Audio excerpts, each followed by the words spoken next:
Tonight, deja vu all over again for small businesses. I'm really worried that this could be a much longer strike than last time. A second Canada Post strike in as many years means local business owners are once again forced to change things up as sales slip. Breathing new life into the woods and the wetlands. It's important that we continue to invest in it and make sure that the wetland is healthy and it has the proper tree cover that I know residents are really happy about. The city and South Nation Conservation team up to launch new restoration efforts focused on forests, wetlands, and wildlife. And falling into autumn. Oh, it's so beautiful. We love to take family pictures here and just go and walk with an ice cream. It just feels great. Tourists and locals float to Gatineau Park to bask in a sea of orange and red foliage.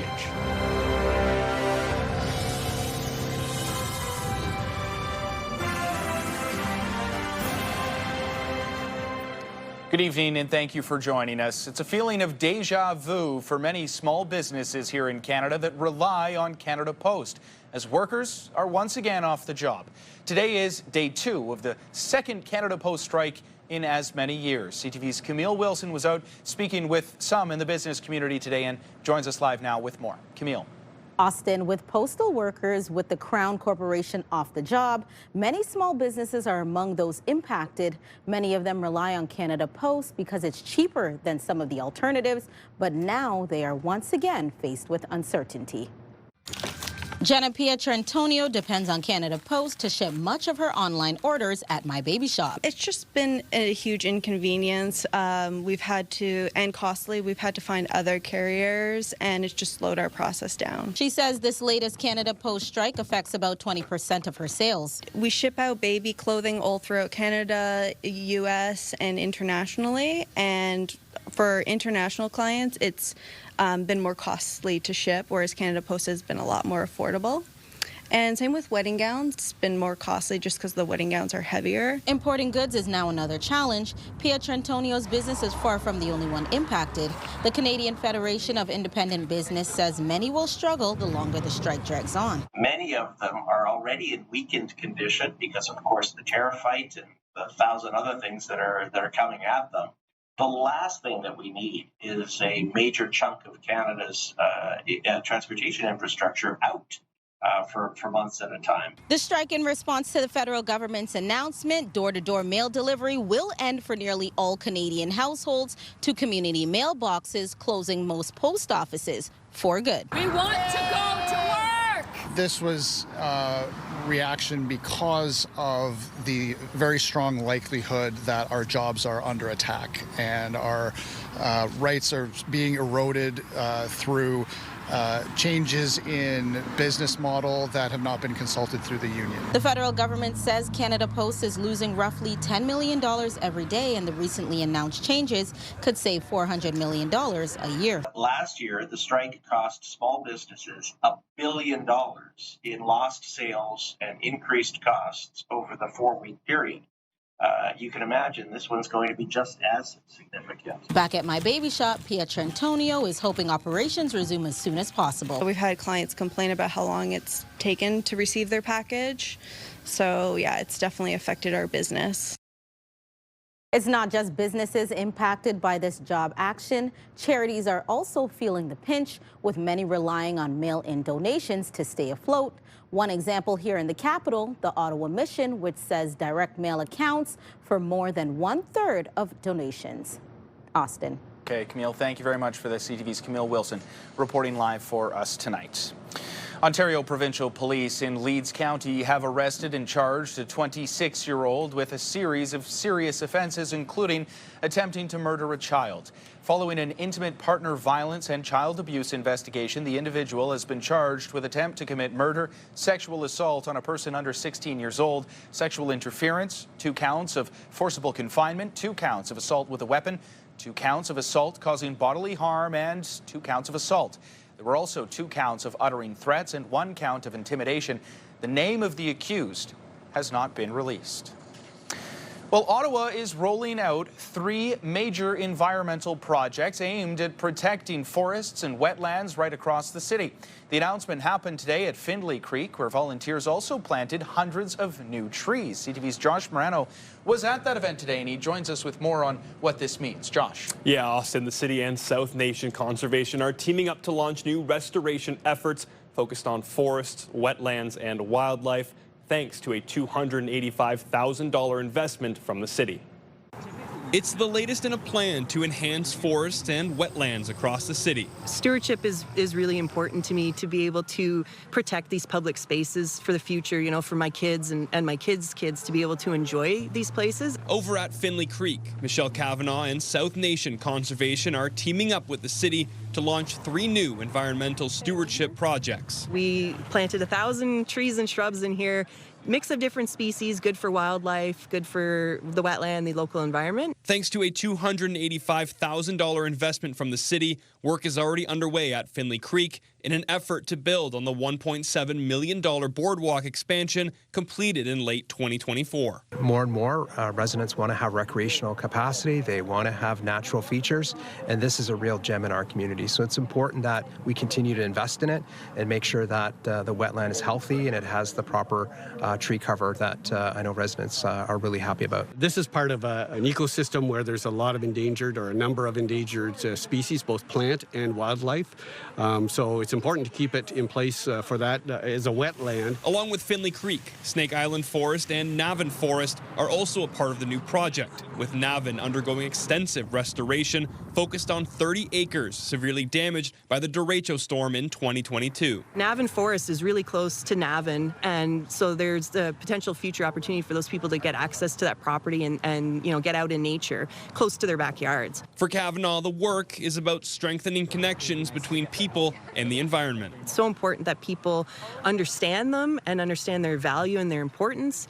And so, you know, getting people out to help when we're doing a tree planting project or, you know, trails through these properties is so important. Restoration work at Findlay Creek, Navan Forest, and Snake Island Forest is set to begin soon, and Kavanaugh says they are always looking for extra hands, so anyone who wants to volunteer can reach out to South Nation Conservation. Austin. Okay, Josh, thank you for this. CTV's Josh Morano reporting live for us tonight, and Josh, I love the tie as well. It looks a little familiar. Okay, a beautiful day out there today as we make our way through the first couple days of fall. You probably are noticing some of the trees changing. Let's take a first look at the weather forecast.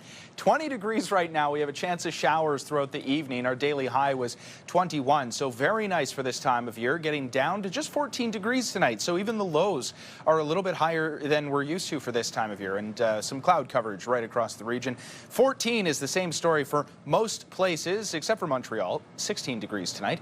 Tomorrow's high 24, mostly sunny conditions. A beautiful day along the Seaway as well. We've got Trenton at 26 degrees, nothing but sunshine. Kingston 26, Brockville 26 as well. Beautiful conditions everywhere you look except for Mont-Tremblant with a high of 21 degrees and some rain in the forecast. I mentioned those fall colors, and they are starting to pop in Gatineau this weekend. It's about the midway point of the season for that foliage, but already crowds are flocking to the park to soak up that sea of orange and red. CTV's Natalie Van Roy is in Gatineau Park for us tonight. And Natalie, things are starting to pick up over there. That's right, Austin. It's really been packed here all day. Visitors coming in to see the fall colors, and every year, hundreds of thousands of people make a special trip to Gatineau Park for the fall season. This is the parking lot back. Where's the little creek? A beautiful walk through the foliage of Gatineau Park was on Karen Riley's bucket list for this special trip to the nation's capital. Came in April 2 years ago when there was a bunch of flooding, so I always thought if I came back, I'd like to see it in the fall. I love it. I love the colors. I mean, I came out here to see the reds. Riley is visiting from Alberta to see her friend for her birthday. I am just from Alberta, Dead Man's Flats, just in the Bow Valley Park, just outside of Canmore, Banff. At home, we've got the larches that are going golden, and our parks are filled with people, just like yours are. And so that's out here to see the fall colors out east. Every year, hundreds of thousands of people make the trip into Gatineau Park for the fall colors. The weather's beautiful, not too hot, not too cold. Things are about I'd say about 50% colored, so this is wonderful timing. It's so beautiful. We love to take family pictures here and just go and walk with an ice cream. It just feels great. Something that I never take for granted, even if I live close by here. Crowds lining Chelsea on Saturday. To help deal with traffic, a free NCC shuttle transports people from downtown Ottawa to popular spots like Pink Lake, Mackenzie King Estate, Champlain Lookout, and Camp Fortune. It was really nice and convenient. Like, you had the bus at every 30 minutes and you could just hop on it. There was lots of space inside. So. Yeah. With the summer-like temperatures, some making new memories amongst the colors. It was great. We found some great spots and we took a lot of pictures of the baby. It's delightful, this landscape, the best season of the year, I think. While others continuing traditions held for many years. Yes, it reminds me childhood. They're coming here with their parents. And it's only going to get busier as we get closer to those peak colors. So to deal with the crowds, you heard there's a shuttle that comes into Gatineau Park for free from downtown Ottawa. It runs every day except for Wednesday. And the NCC says there will be more shuttles starting next Saturday, October 4th. Austin. Yeah, and those shuttles are always very busy. Natalie, thank you very much for this. CTV's Natalie Van Roy reporting live for us tonight. Well, it was a massive day for women's rugby in our country as the Canadian women faced England in the Women's Rugby World Cup final. There were watch parties for the match right here in the capital, across the city this morning, and regardless of the outcome, the day was a major win for rugby in Canada. CTV's Dylan Dyson reports. In Bell's Corner Saturday morning, the Ospreys Rugby Football Club packed into High Five Sports Pub. Canada taking on England in the Women's Rugby World Cup final. It's really cool to see them play and make it to the finals against England because they're both really good teams. 17-year-old Ospreys rugby player Phoebe Foster inspired by the women's team's success. It's great, honestly. I think it's really positive and I think it's really cool just to see really get their time in the spot. Because a lot of time it's talk is men's sports. To see women actually have their time, it's really good to see. Our women's team is 100% behind them. All the kids from ages 5 all the way up till 45, 55 are just completely inspired and in awe of what's happening right now. Asia Hogan Rochester touches down 5-0 Canada. Canada surprised the hometown favorite, scoring the first try of the game.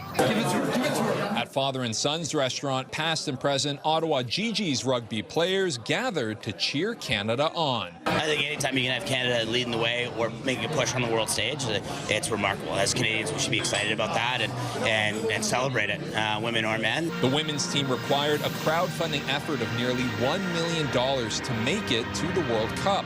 Fans hoping the spotlight of a final will push the sport forward. I hope that this just boosts programs around the country, inspires people to put more money into the game, especially on the female side.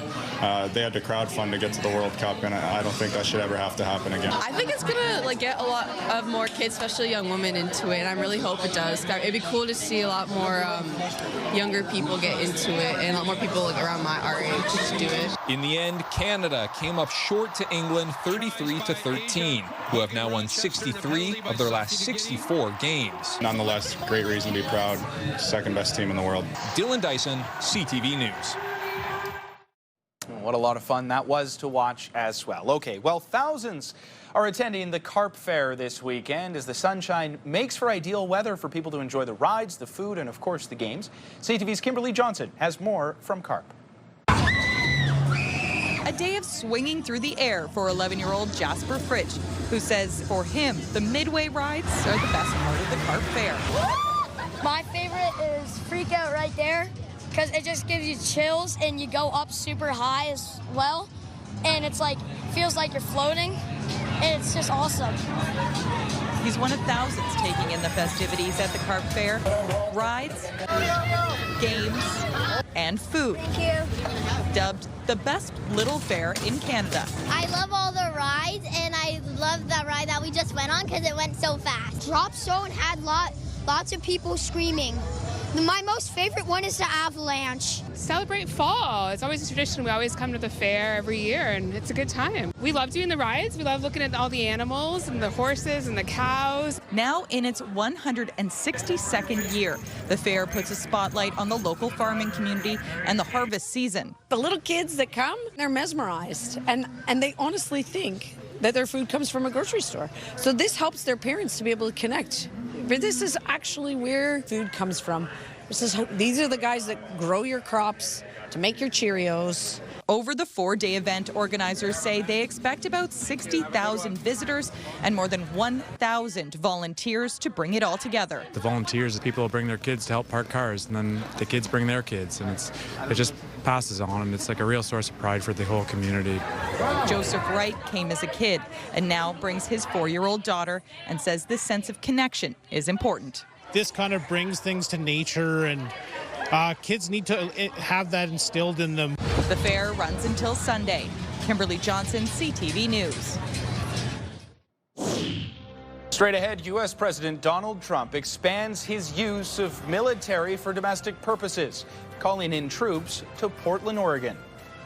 Here's a live look through our Centennial Glass Sky Cam. It's currently 20 degrees out there right now.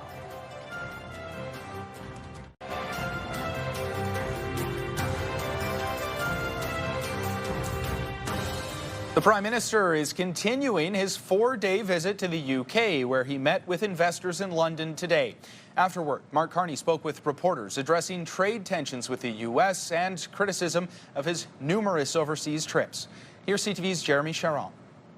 The Prime Minister's second full day in London began with meetings with business leaders and investors. A big focus of this London trip, the Prime Minister and his team say, is to build access and relationship with some of these businesses and investors in order to benefit Canadian businesses. This is not only a trip, the Prime Minister says, about bettering relations with world leaders, the leaders of these countries, like-minded world leaders, but also ensuring that Canadian businesses could down the line have better access to some of these markets in the face of a changing geopolitical landscape and a global trade landscape given Donald Trump's trade war. I think what all of this underscores is the importance of the upcoming review of CUSMA.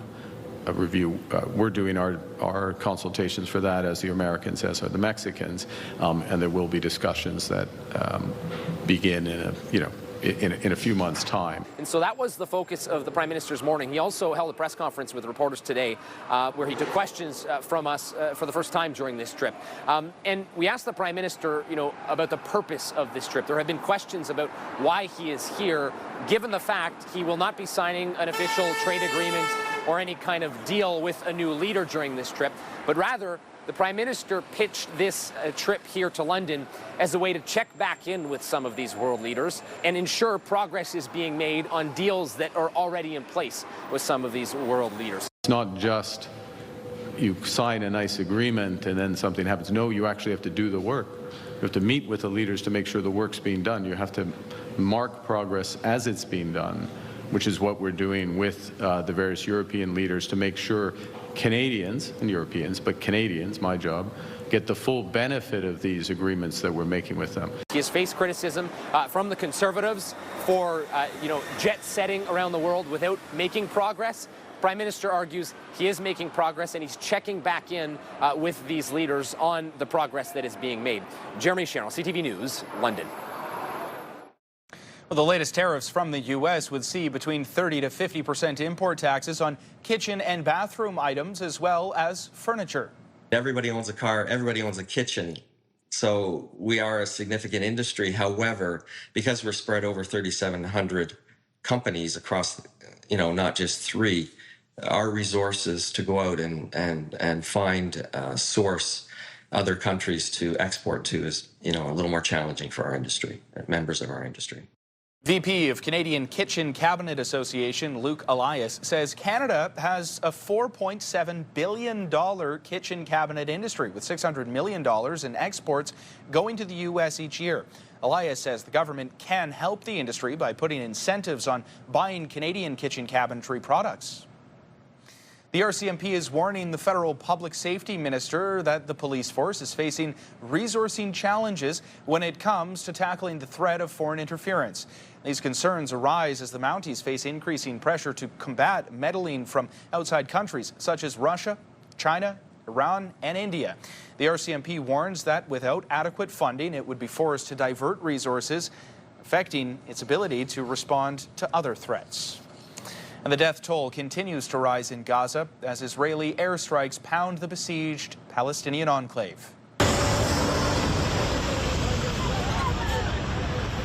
Local health officials say at least 38 people were killed by Israeli fire today. International pressure has been growing for Israel to end its war in the region. However, Israel's prime minister says its goals for Gaza have not yet been reached. Israel has also been facing international condemnation over its campaign in Gaza City, with experts saying the region is experiencing famine.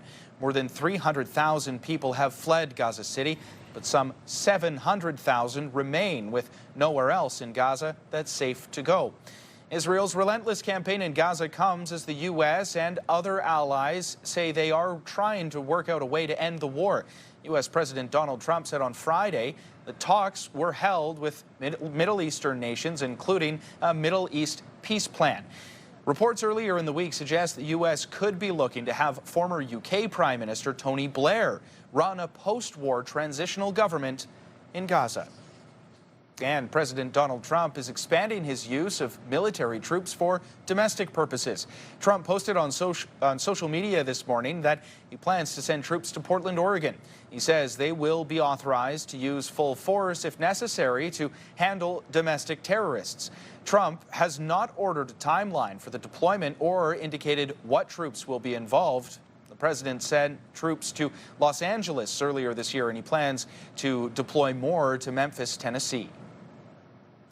Well, there is also shock in American political circles over the indictment of former FBI Director James Comey, who led an investigation into potential Russian interference in the 2016 election of Donald Trump. Trump has vowed to get revenge on his perceived political enemies, and he says Comey will not be the last. CTV's Washington Bureau Chief Joy Malbon reports.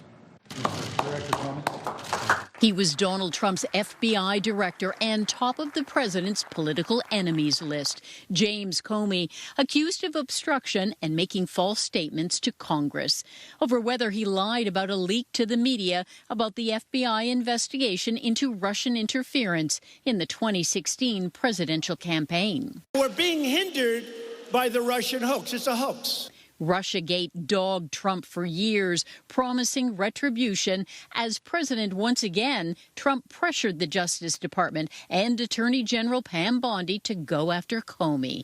Even as some prosecutors said there wasn't enough evidence, Trump appointed his personal lawyer with no experience as a prosecutor to get it done. It's about justice, really. It's not revenge. And Comey was one of the people. He wasn't the biggest, but he's a dirty cop. Comey seemed to know what was coming. My family and I have known for years that there are costs to standing up to Donald Trump, but I have great confidence in the federal judicial system, and I'm innocent. So let's have a trial. The shock rippling through Capitol Hill. It's an awful day for what's supposed to be a free country. This is a mad king picking off each of his political enemies. Trump vows there will be others, demanding prosecutors target New York Attorney General Letitia James, who charged Trump with financial fraud, and John Bolton, a Trump pick and former national security advisor whose home was raided by the FBI last August. It's not a list, but I think there'll be others. I mean, they're corrupt. These were corrupt, radical left Democrats. James Comey will be in court to answer the charges October 9th. If convicted, he could face 5 years in prison. Joy Malbon, CTV News, Washington. We want to make sure that we're delivering the services to Ontarians that they expect in a cost-efficient way. After the break, we'll have more on the provincial government's plan to introduce a hiring freeze at Queen's Park, as Ontario's deficit for the past fiscal year ended up being significantly lower than originally expected. Get the latest live local breaking news. Sign up now for our morning and evening CTV News Ottawa newsletter. The best local content from CTV News, Your Morning Ottawa, and News Talk 580 CFRA. Get it all in one place. Sign up now at ctvnewsottawa.ca. The CTV News Ottawa newsletter is brought to you in part by CAA Business.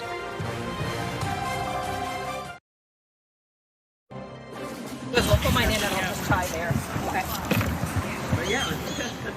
Some kayakers and canoeists from the group Let's Skedaddle and Paddle taken to the Rideau Canal today. They were launching from Patterson Creek for an orange shirt ride ahead of the National Day for Truth and Reconciliation, which of course is on Tuesday. About a dozen paddlers came out for today's event. And they had a beautiful day for it as well. The sun was shining. We've got a few really nice days in store over at Pinny's Point. The leaves are changing, you can see there, and will be peak orange and red in about a week or so. The bees are loving this weather too. They're soaking up the sun. So too are all the people in the park, and it's a beautiful day to get out on the water as well if you can. Certainly still feels like summer, and that feeling will be sticking around, as I mentioned, for the next couple of days here. You can see the satellite radar bringing a little bit of cloud activity, but that didn't stop us from getting into the 20s today. Right now out on the East Coast, the sun is set and it is low teens, so a little bit cooler there. 13 degrees in Charlottetown and in St. John's. We're currently at 20 degrees, as I mentioned, 27 in Windsor. That's the hot spot in the province today and quite possibly the country. 24 degrees right now in Toronto, 15 in Quebec City. You can see out on the prairies, Calgary, 23, same with Regina and Winnipeg, but nowhere eclipsing that high in Winnipeg. Again, 27, that's the hot spot. Cloud coverage in most of Western Canada, 16 degrees right now in Vancouver. Our regional forecast, we're expecting to dip down to 14 degrees tonight and then warming up for tomorrow. 24 is the high, mainly sunny conditions, even better than what we had today. So for anyone wanting to go out to the Carp Fair, it's going to be beautiful for it. Perfect conditions. 23 degrees is the high for the Ottawa Valley for tomorrow, and then along the Seaway, even warmer. 25 is the expected temperature. Wind coming in at about 18 kilometers an hour, so nothing too intense. But look at the 7-day forecast and the conditions that we're expecting.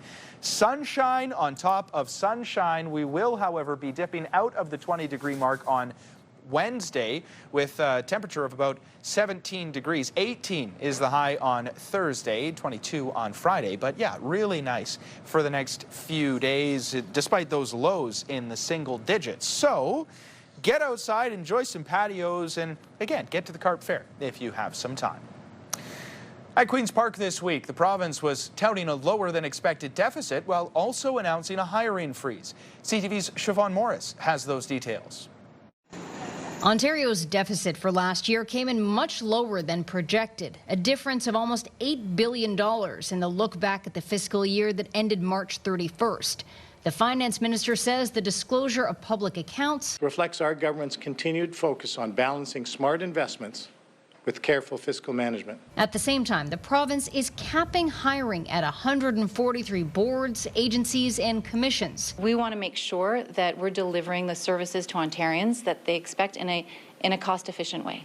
This covers groups like the LCBO, the Alcohol and Gaming Commission, Ontario Health, and Metrolinx. Mulrooney explains hiring at provincial agencies has shot up by about 5% in recent years. They've hired sufficient people to deliver on the mandate that we have given them, and we want to make sure that going forward that they have a culture of respect for taxpayer dollars with every decision that they make about hiring. Frontline staff aren't covered by the freeze. No hit to hospitals or schools. Mulrooney insists this is not a service cut.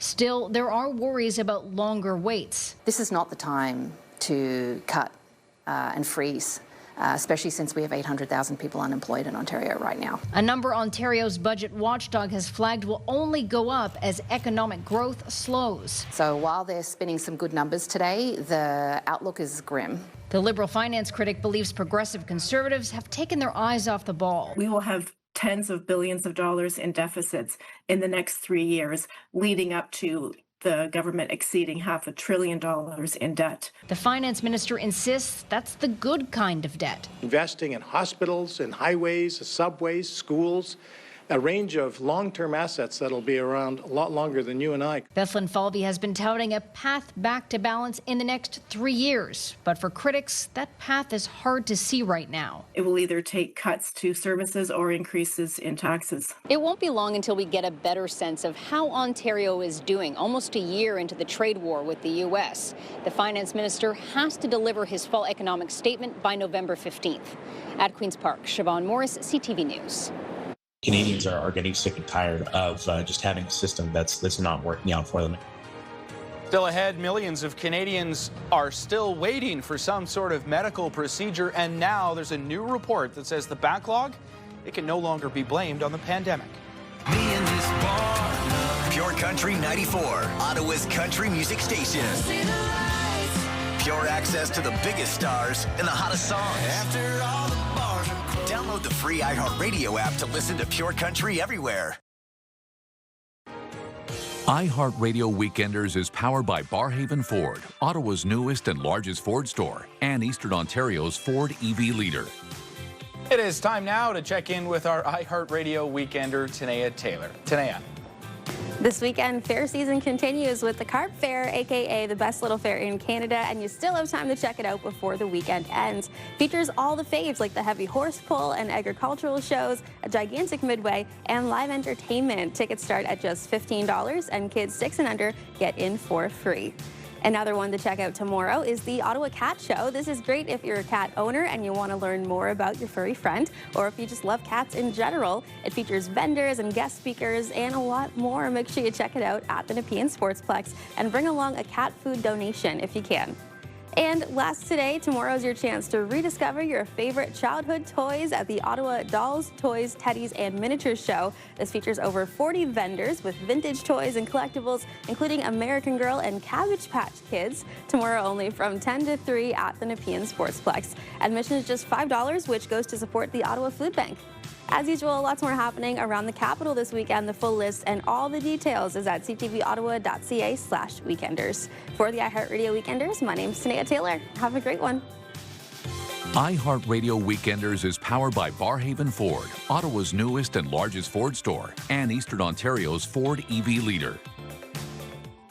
Well, in case you missed it this week, the first woman to cross the finish line at the Ironman competition this summer is making a desperate plea. She says her competition bike, worth thousands of dollars, has been stolen. Not only does it carry sentimental value, but it's also what she needs to compete at the Worlds later this year.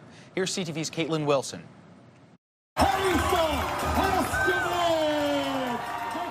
A summer of triumph for Elisa Heiskanen, the first woman to finish Ottawa's inaugural Ironman, but recently she faced a setback she never trained for. At first I didn't believe it. I was like, oh, it must be inside. It must be somewhere else. Like, oh, like there's no way it's actually like gone. She says her triathlon bike was stolen on Sunday while she was out for a run. The same bike that carried her across the finish line and the one she's been training on for the upcoming Ironman World Championships later this year.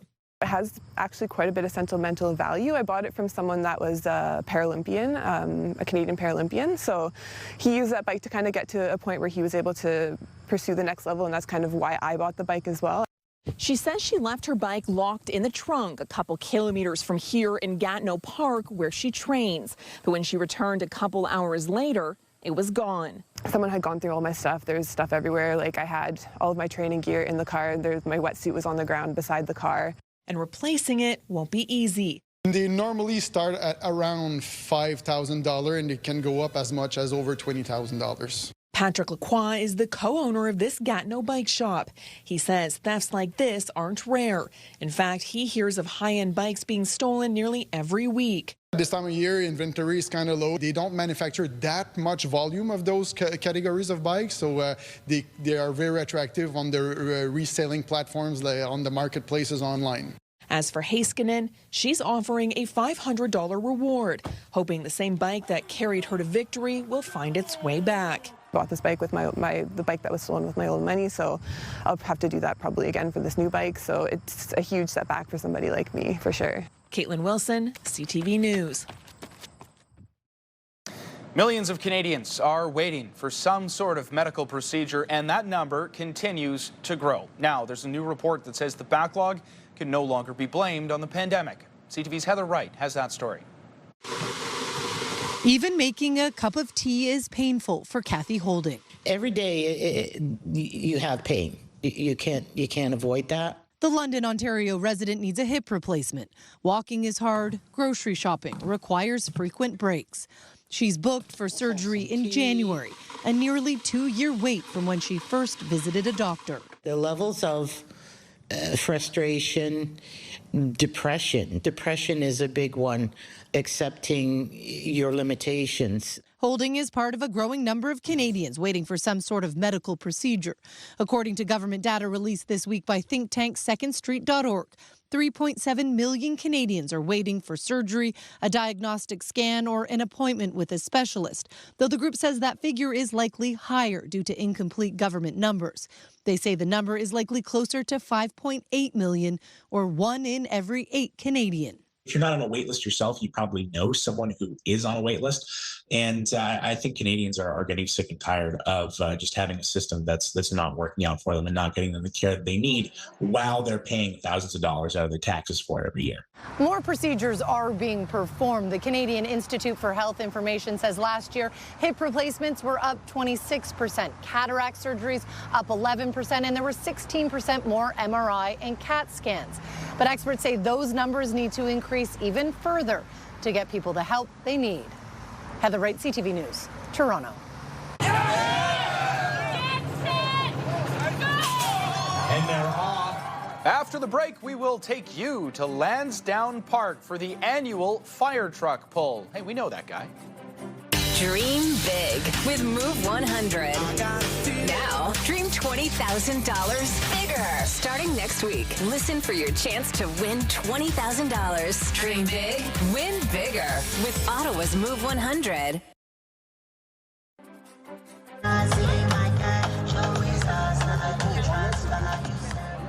Some Black-owned businesses have set up an outdoor market at Tanger Outlets. More than 50 Black-owned brands, DJs, food vendors, and of course artists, clothing, you name it.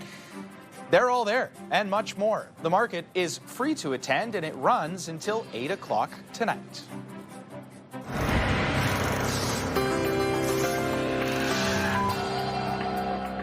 And in tonight's big picture, a massive baby, or more accurately, calf. The Paris Zoological Park welcomed its first new giraffe calf since 2019. The zoo's veterinary manager says the Paris Zoo is slowly resuming the reproduction of this species. The newborn calf came out weighing 44 kilograms and standing at 1.6 meters tall, joining a group of 10 adult giraffes. Time now for some of the other stories that you need to know right now. And for this, we bring in CTV's Kimberly Fowler. Well, awesome. We're starting off with a good one today. Well, Lansdowne Park over there, we had 10 teams. They went head-to-head this afternoon for all the glory at the 2025 Ottawa Fire Truck Pull. And they're off. All right, check this out. Each team of 10 members pulled a fire truck that weighs over a ton, 100 feet. And you recognize that guy. That's Will Aiello from Your Morning Ottawa, his team from CrossFit NCR competing today. And teams from all backgrounds are not only competing to see who can pull the truck the fastest, there are also prizes for who raises the most money or demonstrates the most team spirit. Now, proceeds from the Ottawa Fire Truck Pull, they go to support services for Epilepsy Ottawa. Oh, it's decision time for Lang. He doesn't make one. Salter, he's around and finds the back of the goal. Atletico Sam Salter gets his league-leading 18th goal of the season. What a run he's had this year. Balu Tabla scores 2 goals for Ottawa as well, and they run away with this, a 3-0 victory over Calgary. At TD Place, the team also honored the Truth and Reconciliation Day that's happening on Tuesday, and they're also celebrating 50 years of the Ottawa Native Friendship Circle. Atletico, they have 3 games remaining in the regular season. They head to Winnipeg next week on Sunday for a match against Valor FC. Hunter might have a step towards goal, and that is the opening goal. Kaylee Hunter Well, last night, Ottawa's Rapid FC, they squared off against the leading AFC Toronto, who opened up the scoring there in the 33rd minute. And the Rapid, they actually fall 1-0 to Toronto. Ottawa remains in second place, 9 points back of Toronto. Again, they won't be able to surpass them. Toronto will finish in first place. With only 2 games remaining in the season, though, 4 points separate the second, third, and fourth teams. The Rapid play next on October 8th, and that'll be at home against Vancouver's Rise FC. Here's Rummel finding some room.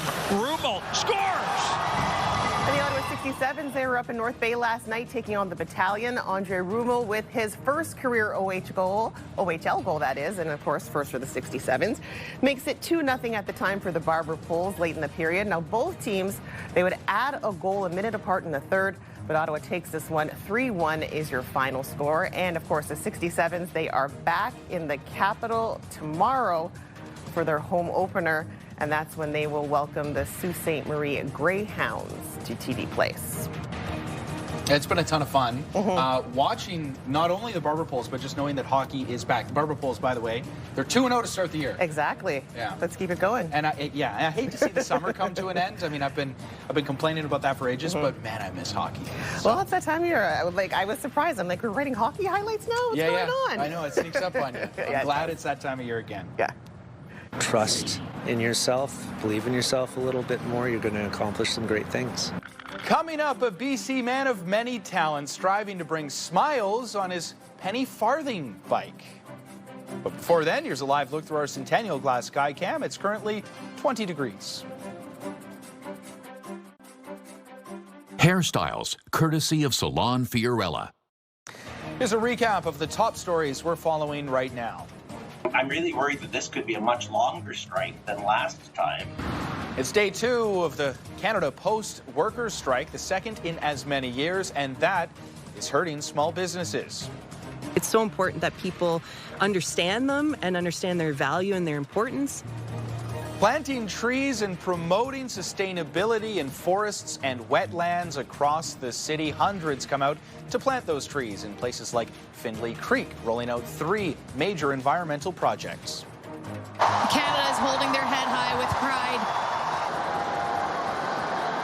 And from underdogs to the Rugby World Cup, Canada's women's team plays an impressive game, but they are not able to better the English Roses in the finals.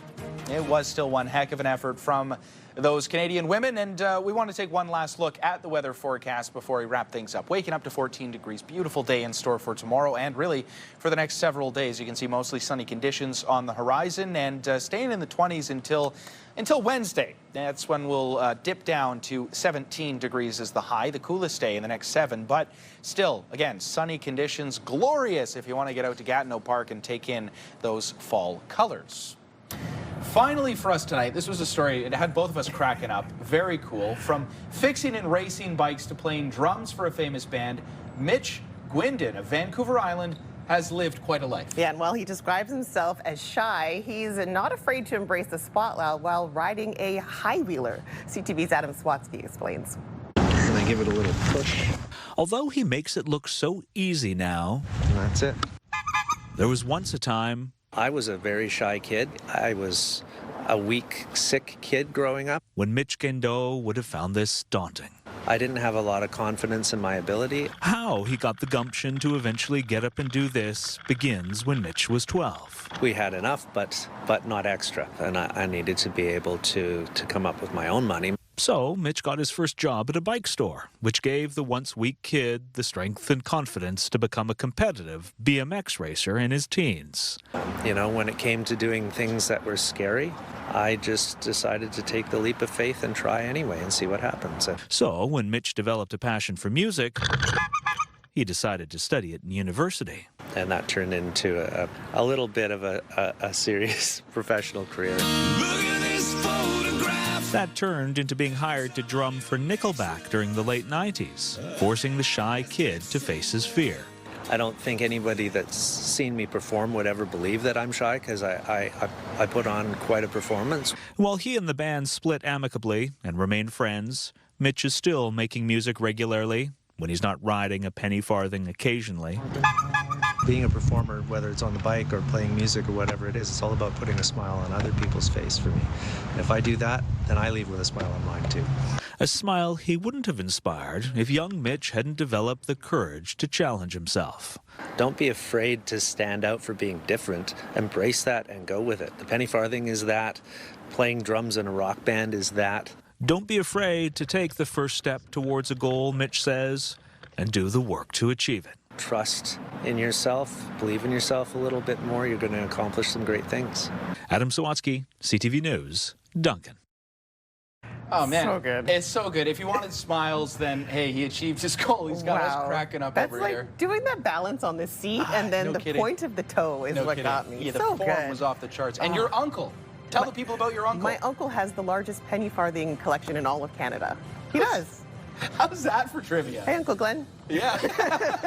What a unique hobby, hey? Yeah, very cool. In all of North America. Yeah, he's going to open up a museum in Kingarden one day, so hopefully anyone can go visit. There you go. Yeah. Nice plug. There you go. Always got to plug the family. Yeah. Thanks, everybody. See you tonight.